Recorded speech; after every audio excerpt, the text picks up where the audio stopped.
So finally मी आज अलिबागला जायचं ठरवलं होतं आणि अलिबागला ह्यावेळेस मी स्टेकेशनचा प्लॅन केला होता.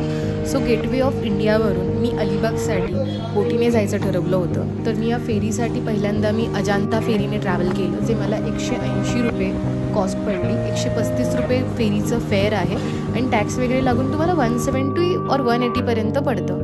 आणि आम्ही मॉर्निंगची 9:30ची फेरी घेतली होती, जिकडे आम्ही 10:30पर्यंत पोचलो. त्यांची फ्री ऑफ कॉस्ट बस असते, तुम्हाला डिरेक्टली तुमच्या लोकेशनला पोचवते. मग आम्ही आमच्या लोकेशनला पोचून पहिले थोडंसं शोधलं की आमचं रिसॉर्ट कुठे आहे आणि आमचे कॉटेजेस अगदी जवळच होते. सो वॉकेबल डिस्टन्सवरती आम्ही इझिली पोचलेलो योगीज रिट्रीटला. योगीज रिट्रीटला पोचल्यानंतर मी त्यांचे कॉटेजेस पाहिले, जे खरंच खूप ह्यूज होते आणि खूप कम्फर्टेबल आहे 10 to 15 पीपलसाठी. तुम्ही तुमचा बंच ऑफ ग्रुपसोबत जर इकडे येत आहात आणि एक्सप्लोर करता आहात तर तुम्हाला खरंच वर्थ इट वाटेल. तर एका रूममध्ये किंवा एका कॉटेजमध्ये तुम्ही 3 लोक आरामशीर स्टे करू शकता आणि इथून असणारा व्ह्यूसुद्धा खूप सुंदर आहे. इवन त्यांचा जो किंग साईज बेड झालं, इवन इकडचं वॉशरूम आहे, खरंच खूप ह्यूज आणि मस्त आणि युनिक बनवलेलं आहे. सो बेसिकली मी तुम्हाला सांगेन की तुम्ही जर ग्रीनरीमध्ये आणि थोडंसं तुम्हाला एकदम एक्सप्लोर करायचं असेल युनिक काहीतरी, तर तुम्ही योगीज रिट्रीटला अलिबागमध्ये नक्की व्हिजिट करा आणि तुमच्या फॅमिलीसाठी आणि फ्रेंड्ससुद्धासाठी तुम्ही खूप जास्त एक्सप्लोर आणि एन्जॉय करू शकता with lots of amenities. So basically यांच्या ॲम्युनिटीजमध्ये तुम्हाला पॅकेजमध्ये इन्क्लुझिव्ह तुम्हाला लंच, डिनर आणि ब्रेकफास्ट आणि मॉर्निंगचा स्नॅक्सही मिळतो. ह्यांचा ह्यूज पूलसुद्धा खूप मस्त आहे तुम्हाला पार्टी करण्यासाठी, किंवा तुम्हाला जर स्विमिंग वगैरे आवडत असेल तर तुम्ही तेही करू शकता. मग इकडे असणारं ग्रीनरी विथ पूल तुम्हाला तर मजा येणारच आहे आणि इकडे बरेच गेम्सही ठेवले आहेत. तुम्ही तुमच्या जर किड्ससोबत किंवा फॅमिली फ्रेंड्ससोबत येत आहात तर तुम्ही चेस किंवा कॅरम काही नाही, तुम्हाला जे हवं असेल की तुम्हाला म्युझिक सिस्टमही त्यांनी ओन दिलेला आहे, तर तुम्ही तिकडे थोडंसं असं एन्जॉय करू शकता.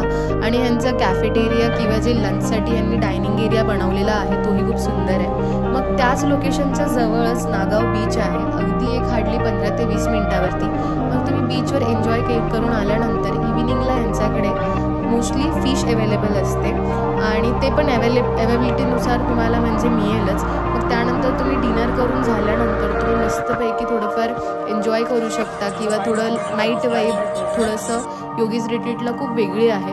मग आमचा डिनर वगैरे झाला आणि मग आम्ही प्लॅन करत होतो की थोडंसं गेम्स वगैरे खेळू. आम्ही मस्तपैकी एन्जॉय केलं आणि नेक्स्ट डे आम्ही पुन्हा आमच्या गोथ्रू म्हणजे लाईक मुंबईला पुन्हा आम्हाला जायचं होतं. सो त्यासाठी मी गोथ्रू केलं PNP फेरीसाठी. PNP फेरीचं मला फेअर पडलं 280 रुपये. मग आम्ही नॉर्मल ऑटोनी पोचलो PNPच्या बसस्टँडला, ब्रेकफास्ट वगैरे केला, मस्त मिसळपाव, आणि त्यानंतर मग आम्ही PNP फेरीने ट्रॅव्हल करायचं ठरवलं. PNP फेरीने मला ट्रॅव्हल करताना मला एक समजलं की त्यांची फेरी जी आहे ती AC वाली आहे. सो तुम्हाला अजांटा फेरीमध्ये ते नाही वाईब मिळणार. अजांटा फेरी ओपन आहे आणि PNP फेरी तुम्हाला पॅक्ड आहे. लाईक तुम्ही आरामशीर आतमध्ये बसून AC किंवा वरती त्यांच्या वरती जाऊन तुम्ही फोटोज वगैरे किंवा मस्तपैकी क्लिक करू शकता.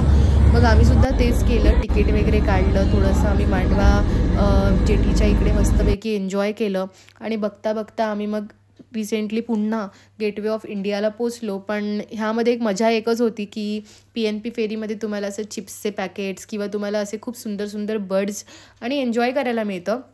युजली तुम्हाला या फेरीसाठी थोडं लवकरच यावं लागेल, कारण की फेरी ऑन टाईम असते, अजिबातही लेट नसते. तर मी तुम्हाला सर्वांना प्रेफर करेन की तुम्ही जर अलिबागसाठी ट्रॅव्हल करणार आहात, Mumbai to Alibag, so be sure की तुम्ही वेळेवरती निघता आहात आणि वेळेवरती ट्रॅव्हल स्टार्ट करता. तर so well guys, thank you so much आणि लाईक, शेअर आणि फॉलो करायला विसरू नका. थँक्यू. Stay tuned.